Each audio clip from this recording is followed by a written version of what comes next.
Picture the streets of Birmingham, dirty, crowded, full of life. This is where the Peaky Blinders rule. They're a family, a gang, an unstoppable force. After World War I, they rise from the chaos, hurt but not broken. These aren't just your average crooks, they're survivors. With Thomas Shelby, a real sharp mind, as their leader, they handle a world full of danger and chances to get ahead. What do they want? Power. What do they use to get it? Fear. The Peaky Blinders, named after the razor blades they sew into their hats, become a legend whispered in the dark. They're a product of their time, shaped by war and being poor. But there's something more driving them, a hunger for a better life, a need to escape the hand they were dealt. Birmingham, the centre of England, throbs with factories working overtime. Machines are running, smoke fills the air, and progress comes with a price. World War I left its mark. The soldiers come home, haunted by what they saw, looking for comfort in pubs and friendship.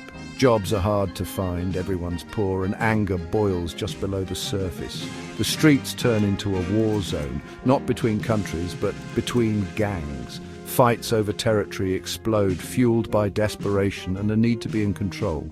The Peaky Blinders, with their unique hats and brutal efficiency, become the top dogs. They know how to use violence, how to make people scared. In this crazy world, they offer a messed up kind of order, a promise of protection for a price. Thomas Shelby.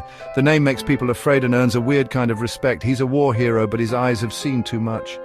He's a man of contradictions. He can be brutal but kind, a planner who can also feel things deeply. Haunted by the war, Thomas finds peace in being in charge. He controls his family, his business, his future. He's a strategist, playing chess with life and death. He knows power is a game, and he plays to win no matter what. But behind that tough face, a war is going on inside him. Can he outrun the bad memories, or will they destroy him? The Shelby family is held together by blood and loyalty. Arthur, Thomas's older brother, is the muscle. He's impulsive, quick to anger, always living on the edge. He'd do anything for Thomas, but his own problems often lead him astray. Polly Gray, their aunt, is the heart of the family. She's strong, resourceful, the one who keeps them grounded. She's a survivor, a woman who's seen it all and come out tougher. Together, they're a force to be reckoned with, each one playing their part in the Shelby business, but as they aim higher, cracks start to show.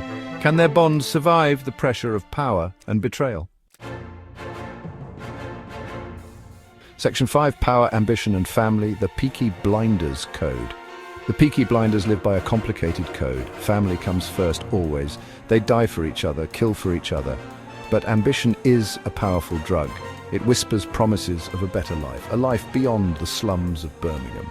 Their climb to power is fueled by ruthlessness and smarts. They know the rules of the game, but they'll break them if they have to. They build their empire on illegal betting, protecting people who pay them, and smuggling. They make deals with dangerous people, walking a fine line between the law and their own sense of right and wrong. But as they climb higher, the risks get bigger and the lines between good and bad get blurry. Section 6, Razor blades and smoke, symbols of an era. The Peaky Blinders are masters of symbolism. Their razor blade caps, a scary reminder of their brutality, become a sign of fear and respect.